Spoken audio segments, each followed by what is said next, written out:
the fifth story from Paul Reps's Zen Flesh, Zen Bones. It's entitled, If You Love, Love Openly. In a Zen monastery, traditionally they are segregated by gender, but any good teacher does their very best to accommodate students, especially if someone is an ardent student who really wants to understand their own nature, the nature of the world, and be of benefit. So, a famous Zen teacher had a monastery of monks, and in that monastery he allowed some women to be students also. So they would come to Dharma talks. Perhaps they even came to meals, I don't know. But they were all either ordained people, monks or nuns. And in those days, vows of celibacy were a part of the training for lots of reasons. Well, one of the women who was studying in this group was a very lovely person. She was wearing robes, her heads were shaved, but she radiated, she was a beautiful person. And people began thinking, fantasizing, imagining.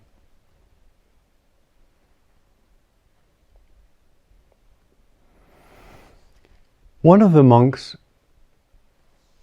in his own mind, played out this imagination and began writing her notes, saying, why don't we meet? Why don't we get together? Let's have a conversation. Let's have tea. And making both advances, insinuations, and perhaps even declarations. Well, this was very uncomfortable to the young woman, and it was also against the principles of the temple, the monastery. So one day, the teacher was giving a teisho, a Dharma talk, and at the end of the Dharma talk, he concluded, he's getting ready to leave, and this woman stood up, Eishin, and said to this monk, I'm getting all these notes from you.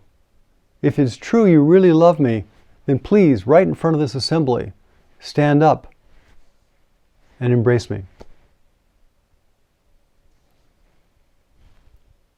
You can imagine how this celibate monk was probably quite mortified, quite suddenly to see his hidden secret mind revealed in public like this.